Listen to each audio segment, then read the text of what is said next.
ಕೇರಳದಲ್ಲಿ ರಣಭೀಕರ ಮಳೆಗೆ ಈಗಾಗಲೇ ನೂರಾರು ಜನರು ಮೃತಪಟ್ಟಿದ್ದಾರೆ. ಈ ಬಗ್ಗೆ ಮಾತನಾಡೋದಕ್ಕೆ ಕೇಂದ್ರ ಸಚಿವರಾದಂತಹ ಜಾರ್ಜ್ ಕುರಿಯಲ್ ಇದ್ದವರನ್ನ ಮಾತಾಡಿಸ್ತಾ ಹೋಗ್ತೀನಿ. Sir, actually what happen yesterday from yesterday? No, it is landslide, and otherwise we can say that it is cloud-based. Okay. That it together happened in Kerala, Okay. and where we are standing, there were 120 houses. They are all flown off. And yesterday army recovered 70 dead bodies from here. The place we are standing, there were 120 houses. That is the situation here. And suddenly it happened. And all the central forces are here. Army, Air Force, Navy, and NDRF, DSC, every people are here. And for their equipments and other help, these other teams also on the move. And equipments and other things reached from Bangalore, and it is being brought from Delhi. And these all forces are alerted in South India and Delhi also. Sir, actually we are from Karnataka. How many people Kannadigas are stuck here? That we cannot find out now, because it is a massive this kind of calamity. We cannot find out how many people are there. Now we are not in a position to find out that. Sir, all people are rescued or over? It is going on. We have to find out, and all. I think almost all it is wherever the people reported, our force reached there. And anybody is trapped somewhere, we will find out, and they will also rescued. Sir, any compensation for the dead people? Any compensation from the government? Prime Minister declared 2 lakh rupees and 50,000 rupees for those who got injured. And other thing is going on. Okay. ಇದಿಷ್ಟು George ಕುರಿಯಲ್ ಅವರ ಮಾತುಗಳು. ಈಗಾಗಲೇ 100ಕ್ಕೂ ಹೆಚ್ಚು ಜನರಿಗೆ ಮೃತಪಟ್ಟಿದ್ದಾರೆ. ಇವತ್ತು ಕೂಡ rescue ಕಾರ್ಯಾಚರಣೆ ನಡೀತಾ ಇದೆ. ಸಾಕಷ್ಟು ಮಳೆಯಾದ ಕಾರಣಕ್ಕಾಗಿ ಈ ರೀತಿಯಾದಂತಹ ಅನಾಹುತ ಸಂಭವಿಸಿದೆ. ಎಲ್ಲರನ್ನೂ ಕೂಡ ಸುರಕ್ಷಿತ ಪ್ರದೇಶಗಳಿಗೆ ಕರೆದುಕೊಂಡು ಹೋಗುವಂಥ ಕೆಲಸಗಳನ್ನ ನಾವು ಮಾಡ್ತಾ ಇದ್ದೀವಿ ಅನ್ನೋ ಮಾತುಗಳನ್ನು ಹೇಳ್ತಾ ಇದ್ದಾರೆ. ಕ್ಯಾಮ್ರಾ ಪರ್ಸನ್ ಸಂಜಯ್ ಜೊತೆಗೆ ವಿನೋದ್ ಪಡವರಲ್ಲಿ, ರಿಪಬ್ಲಿಕ್ ಕನ್ನಡ, ವಯನಾಡು.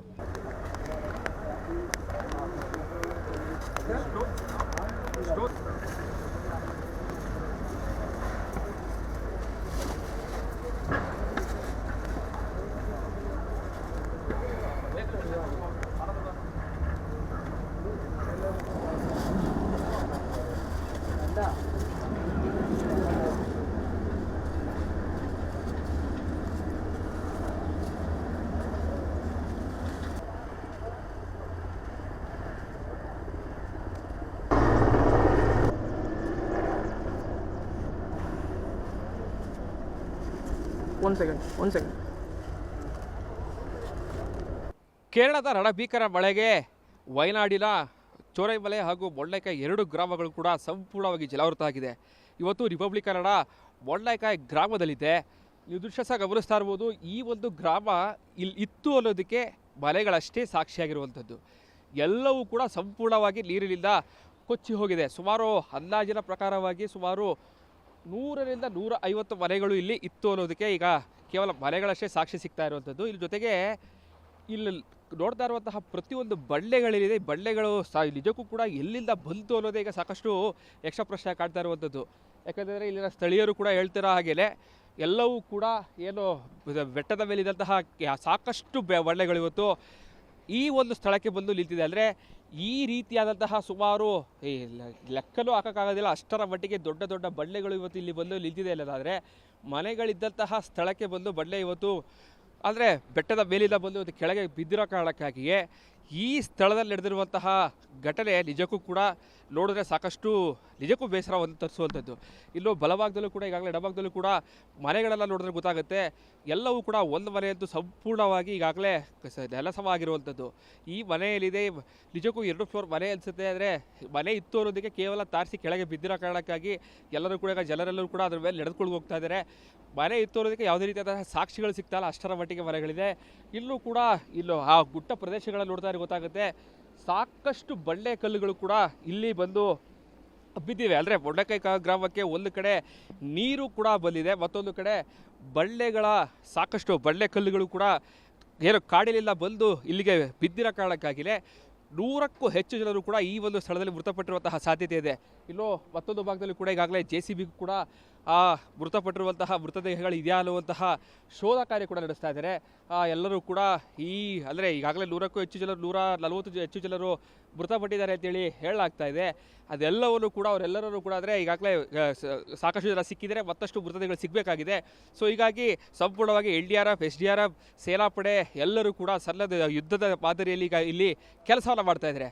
ಮೊಂಡಕಾಯಿ ಗ್ರಾಮ ಅಕ್ಷರಶಃ ಸಂಪೂರ್ಣವಾಗಿ ಬಂಡೆ ಕಲ್ಲುಗಳು ಮತ್ತು ನೀರಿನಿಂದ ಮುಳುಗಿ ಹೋದ ಕಾರಣಕ್ಕಾಗಿ 100ಕ್ಕೂ ಹೆಚ್ಚು ಜನರು ಈ ಭಾಗದಲ್ಲಿ ಮೃತಪಟ್ಟಿರೋದಕ್ಕೆ ಸಾಕ್ಷಿಗಳು ಸಿಗ್ತಾ ಇರುವಂಥದ್ದು. ಕ್ಯಾಮ್ರಾ ಪರ್ಸನ್ ಸಚಿವ ಜೊತೆಗೆ ವಿನೋದ್ ಪಡವಾರಳ್ಳಿ, ರಿಪಬ್ಲಿಕ್ ಕನ್ನಡ, ವಯನಾಡು.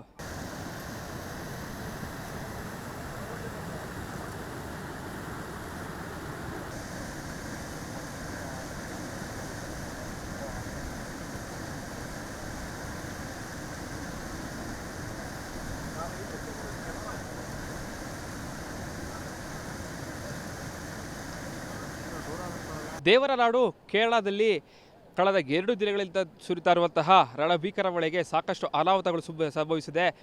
ನಾನೀಗ ಸದ್ಯ ಮೊಂಡಕಾಯಿ ಗ್ರಾಮದ ನದಿ ಹುಟ್ಟುವಂತಹ ಸ್ಥಳದಲ್ಲಿದ್ದೇನೆ. ಇವತ್ತು ರಿಪಬ್ಲಿಕ್ ಕನ್ನಡ ಖುದ್ದು ನದಿ ಹುಟ್ಟುವಂತಹ ಸ್ಥಳದಿಂದ ಗ್ರೌಂಡ್ ರಿಪೋರ್ಟನ್ನು ಮಾಡ್ತಾ ಇರುವಂಥದ್ದು.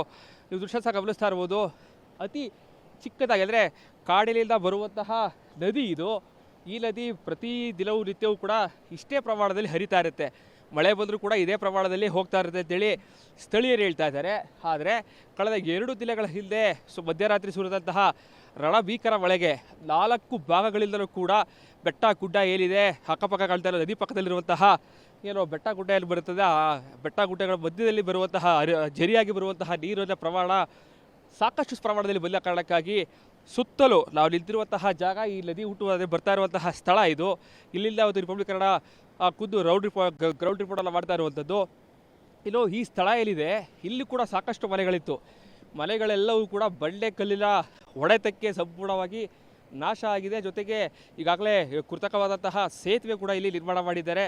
LDRF ಮತ್ತು SDRF ಸಿಬ್ಬಂದಿಗಳು ಆ ಕಡೆ ಬದಿಗೆ ಹೋಗಬೇಕಾದ್ರೆ ಸಾಕಷ್ಟು ತೊಂದರೆ ಆಗ್ತದೆ. ಸೊ ಹೀಗಾಗಿ ಮರದ ದಿಮ್ಮಿಗಳನ್ನು ಇಟ್ಟು ಒಂದು ಕೃತಕವಾದಂತಹ ಸೇತುವೆಗಳನ್ನು ಮಾಡಿದ್ದಾರೆ.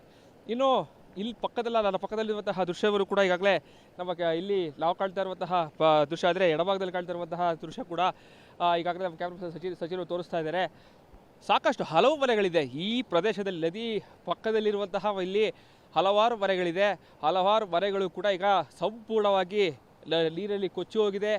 ಅರ್ಧಕ್ಕೆ ಅರ್ಧದಷ್ಟು ನೀರಿನ ಸೆಳೆತಕ್ಕೆ ಮತ್ತು ನೀರಿನ ಬಂಡೆಕಲ್ಲಿನ ಹೊಡೆತಕ್ಕೆ ಇಲ್ಲಿಂದ ಸಾಕಷ್ಟು ಅನಾಹುತಗಳು ಸಂಭವಿಸೋದು. ಇಲ್ಲ ಮತ್ತೊಂದು ಭಾಗದಲ್ಲಿ ಮನೆ ಜಖಂಗೊಂಡಿರೋ ಕಾರಣಕ್ಕಾಗಿ ಈಗಾಗಲೇ ರಕ್ಷಣಾ ಸಿಬ್ಬಂದಿಗಳು ಕೂಡ ಸಾಕಷ್ಟು ಕೆಲಸದಲ್ಲಿ ನಿರತರಾಗಿದ್ದಾರೆ. ಅಲ್ಲಿ ನೀವು ಗಮನಿಸ್ತಾ ಇರ್ಬೋದು. ಈಗಾಗಲೇ ನದಿಯ ಪಕ್ಕದಲ್ಲಿರುವಂತಹ ಕೆಲ ಮನೆಗಳಿದೆ. ಅಲ್ಲಿ ಮನೆಗಳಲ್ಲೂ ಕೂಡ ಸಾಕಷ್ಟು ಏನೋ ವಸ್ತುಗಳಿದೆ, ಅವೆಲ್ಲವೂ ಕೂಡ ತೆಗೆಯುವಂಥ ಕೆಲಸಗಳಾಗ್ತದೆ. ಜೊತೆಗೆ ಒಳಭಾಗದಲ್ಲಿ ಯಾರು ಮೃತ ದೇಹಗಳಿದೆಯಾ ಅಥವಾ ಯಾರು ಇದ್ದಾರಾ ಅನ್ನುವಂತಹ ಹುಡುಕುವಂತಹ ಕೆಲಸ ಈಗಾಗಲೇ SDRF ಮತ್ತು LDRF ಸಿಬ್ಬಂದಿಗಳು, ಸ್ವಯಂ ಸೇವಕ ಸಿಬ್ಬಂದಿಗಳು ಎಲ್ಲರೂ ಕೂಡ ಮಾಡ್ತಾ ಇರುವಂಥದ್ದು. ಈ ಒಂದು ಪ್ರದೇಶ ನಿಜಕ್ಕೂ ಕೂಡ ಸದ್ಯಕ್ಕೆ ಯಾವುದೇ ರೀತಿಯ ತೊಂದರೆ ಆಗಿಲ್ಲ ಅನ್ನುವಂತಹ ರೀತಿಯಲ್ಲಿ ಭಾಳ ಸೈಲೆಂಟಾಗಿ ಕಾಣ್ತಾ ಇದೆ. ಆದರೆ ಕಳೆದ 2 ದಿನಗಳಿಂದಲೂ ಕೂಡ ಈ ಭಾಗದಲ್ಲಿ ಸಾಕಷ್ಟು ಮಳೆ ಆಗ್ತಾ ಇರೋ ಕಾರಣಕ್ಕಾಗಿ ನೀವು ನೋಡ್ತಾ ಇರುವಂತಹ ನದಿ ಏನಿದೆ ಈ ನದಿ ಭಾಳ ಕಡಿಮೆ ಪ್ರಮಾಣದಲ್ಲಿ ನೀರು ಹೋಗ್ತಾ ಇದೆ. ಆದರೆ ಸದ್ಯಕ್ಕೆ ಯಾವುದೇ ರೀತಿಯಾದಂತಹ ಅಂದರೆ ದೊಡ್ಡ ಪ್ರಮಾಣದಲ್ಲಿ ಮಳೆ ಆಗ್ತಿರೋ ಕಾರಣಕ್ಕಾಗಿ ಸಣ್ಣ ಪ್ರಮಾಣದಲ್ಲಿ ಇಳಿತಾ ಇದೆ. ಇನ್ನು ಪಕ್ಕದಲ್ಲೂ ಕೂಡ ಅದನ್ನು ಕೂಡ ತೋರಿಸುವಂಥ ಪ್ರಯತ್ನ ಮಾಡ್ತೀವಿ. ಆ ಪಕ್ಕದಲ್ಲೂ ಕೂಡ ಏನು ದೊಡ್ಡ ಮಟ್ಟದ ಅಂದರೆ ಮಳೆ ನೀರೇನಿದೆ ಆ ಮಳೆ ನೀರು ಕೂಡ ಬರ್ತಾ ಇದೆ.